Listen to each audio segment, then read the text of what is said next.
Dios les bendiga. Les habla su servidora, Katy Pérez, facilitadora del Ministerio Cristiano Teológico de Venezuela. Estamos por acá para continuar con las enseñanzas del ministerio. Sean bienvenidos todos. Antes de continuar, vamos a orar. Padre, en el nombre de Jesús, damos gloria, honra y alabanza, porque tú eres bueno, Señor, y porque para siempre es tu misericordia. Gracias, eterno Dios, por este tiempo en el cual vamos a compartir, Señor, de tus enseñanzas, para que nosotros podamos ser canal de bendición para otros. Y demos de gracias lo que de gracias hemos recibido. Abre nuestro entendimiento y que sea tu palabra, Señor, penetrando todas las necesidades para que sea usted, Señor, limpiándonos con tu palabra y podamos llevar el mensaje de salvación. En el nombre de Jesús. Amén.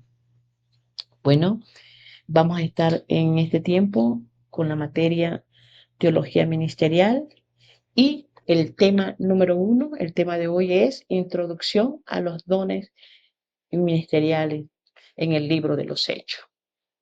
Dios es bueno y para siempre su misericordia.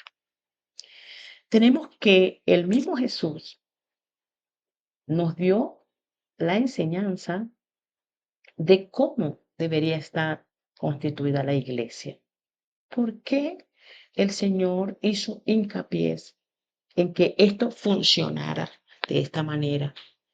Y debo hacer este comentario porque hay personas, cristianos, que piensan que algunos de estos ministerios ya no están funcionando.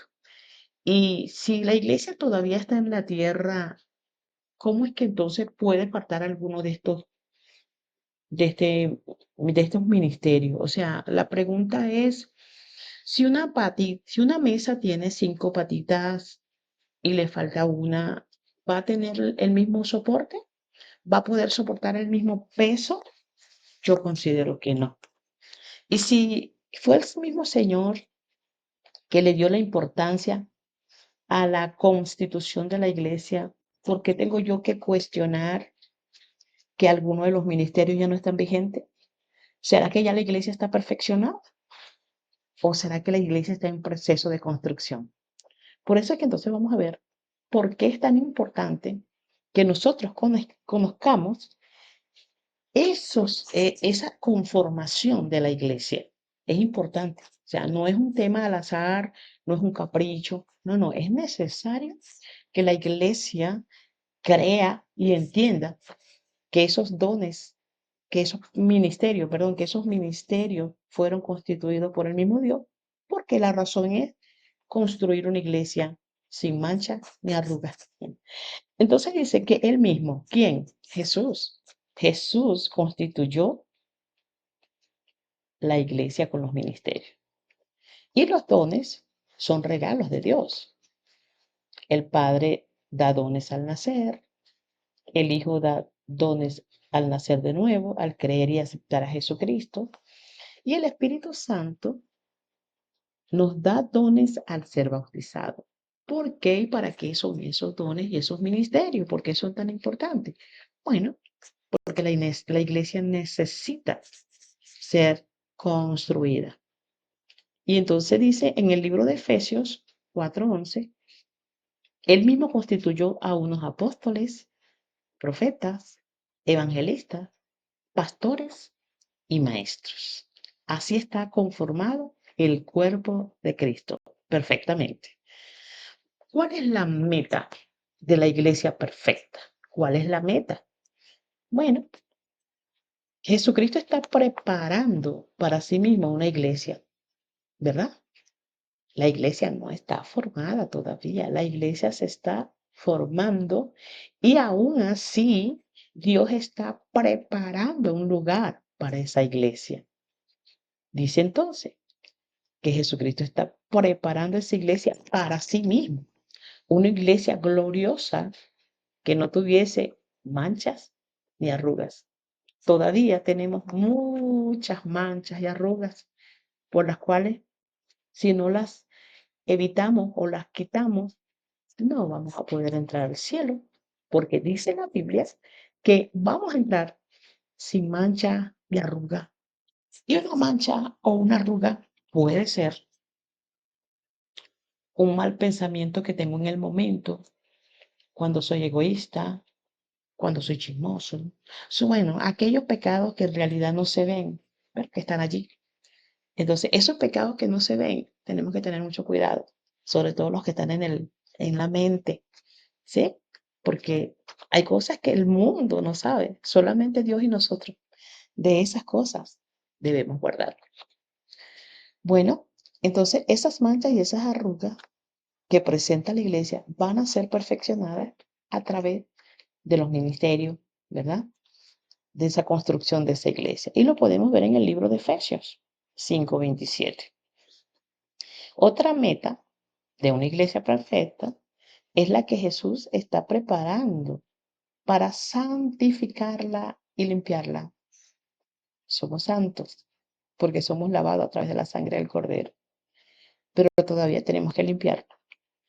Y ese lavamiento lo hacemos con la sangre de Cristo, que es la palabra de Dios también. Eso lo podemos ver en Efesios 5:26. Y esa iglesia perfecta es la que está creciendo hacia la madurez. Efesios 4:11 es la que se está instruyendo, la que se está perfeccionando, la que no se niega al conocimiento, la que aprende. ¿Por qué? Porque la Biblia dice, ¿verdad? Mi pueblo perece por falta de conocimiento. Y eso lo podemos ver en Efesios, en el libro de Efesios, capítulo 4, versos 11 al 16. Esta es la iglesia que ha llegado a la perfección, la que Dios espera, pero no es todavía, estamos en proceso. Esta iglesia está representada, perfecta está representada por las 5 vírgenes prudentes. Y lo vemos en el libro de Mateo 25, del 1 al 13. Esta iglesia gloriosa está totalmente ungida con el aceite del Espíritu Santo. Esa iglesia que Dios está preparando. La iglesia perfecta es la iglesia que entiende el misterio del cuerpo de Cristo. Esa que entiende que debe estar unida, compenetrada, en amor. Y eso lo vemos en el libro de Efesios, capítulo 3, verso 6. Esa iglesia que está compuesta por judíos, gentiles, y juntos pueden estar en esa preparación. Amén. Esa iglesia perfecta es la iglesia que recibe la profunda sabiduría de Dios. Es aquella que se prepara a través de la enseñanza y la lectura de la palabra. Y lo vemos en 1 Corintios 2:16. Jesucristo dio todo por su iglesia. Él es el Salvador de ese cuerpo. Jesucristo, el Hijo de Dios, sufrió humillación de encarnarse en un hombre, porque no tuvo como cosa que aferrarse y sufrir la muerte y muerte de cruz. Eso lo dice Filipenses 2, del 7 al 8. Con el fin de ganar para sí la iglesia. Esa entrega tuvo una razón de ser. Nosotros valemos la sangre de Cristo. Ese es el precio que nosotros tenemos. Ese es el valor que nosotros tenemos. Esa muerte fue suficiente. A través de haber descendido y ascendido, Jesús obtuvo una victoria impresionante que cambió la historia para siempre como resultado de su obra redentora. Él pudo entregar a su iglesia los 5 dones ministeriales, porque esa iglesia necesita bases sólidas y se sostiene con los 5 ministerios. Por eso es que no podemos desaparecer ninguno, porque Él sí sabe por qué los necesitamos. Sin estos dones, no podría llevarse a la iglesia a la madurez, a la perfección.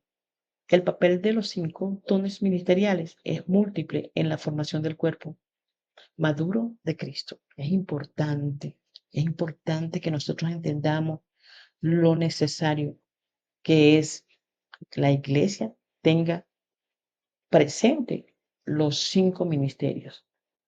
Y bueno, eso lo podemos ver en el libro de Efesios 4, del 1 al 6. Dios está edificando una iglesia. ¿Es así? Estamos en construcción. Jesús dijo en Mateo 16, 18, edificaré mi iglesia.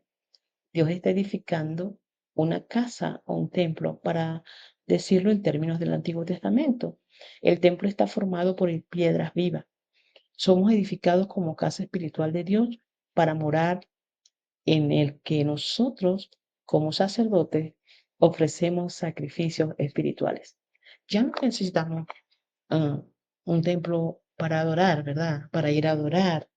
Bien, es cierto, tenemos que congregarnos, pero nuestra vida diaria debe ser esencia, adoración. Que vamos a ir a cualquier lugar y vamos a seguir adorando, claro que sí, pero nosotros en nuestro ser debemos estar adorando en todo tiempo. El edificio se está edificando sobre el fundamento de los apóstoles, en primer lugar, y luego profetas. En Efesios, capítulo 2, verso 20, y Primera de Corintios 12, 28. Estos ministerios son fundamentales, a menudo trabajando detrás de bambalinas. Sin los apóstoles y los profetas, el edificio no se edificará. Es la doctrina de los apóstoles, que es la doctrina de Cristo. Y eso lo vemos en Hechos, capítulo 2, verso 42. El don de los ministerios de la sesión en el libro de los Hechos. Luego, en una clase posterior, vamos a ir enseñando uno por uno todo lo que tiene que ver con cada uno de estos ministerios, para que podamos seguir entendiendo la importancia de que ellos tienen. Entonces vamos con el primero, por orden jerárquico, pero igual todos tienen la misma importancia, porque en el cuerpo de Cristo todos somos importantes, ¿verdad? Y necesarios. El apóstol es la visión, el ojo de Cristo. Pone el fundamento, supervisa la construcción y la lleva hasta su finalización. Este hombre que es llamado, que es preparado y es enviado, es el que es capaz de ver una iglesia en lugares que uno ni se imagina.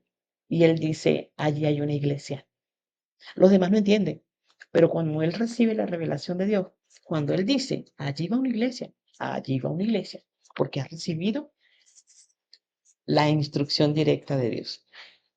El ministerio del profeta es el que oye, es el oído de ese cuerpo. El apóstol es el ojo y el profeta es el oído. Él es el oído del cuerpo y luego guiar a la iglesia a la perfección.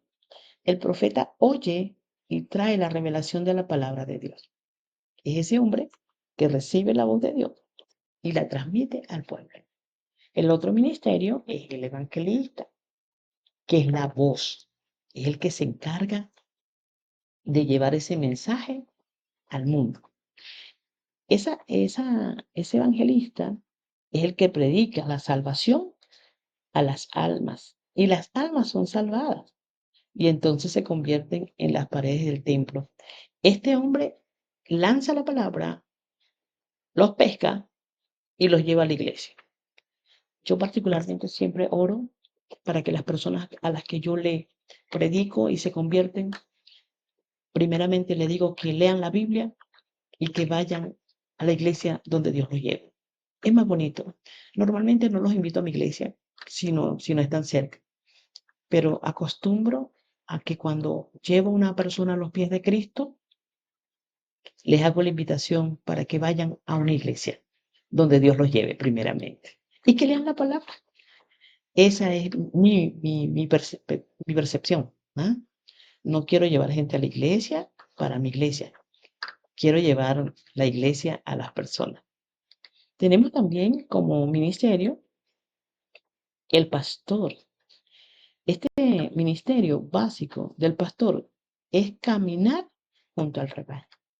Es el que va a guiar, El primer ministerio importante del pastor es nutrir a los nuevos creyentes, sentado en las bases de la fe. El pastor tiene la responsabilidad de preparar las ovejas para llevarlas al cielo. Esa es su responsabilidad. A diferencia del maestro, que el maestro lo prepara para vivir en la tierra. Entonces continuamos con el ministerio del maestro. Ese asume el papel de manos. Entonces decimos que, perdón, aquí me devuelvo al pastor, el pastor son los pies, en representación del cuerpo, ¿verdad? En unidad del cuerpo. Y el maestro son las manos, las que alimentan, establecen la palabra de Dios y comienza a discipular en el fundamento. Importante, importante, importante diferenciar la función del pastor y del maestro.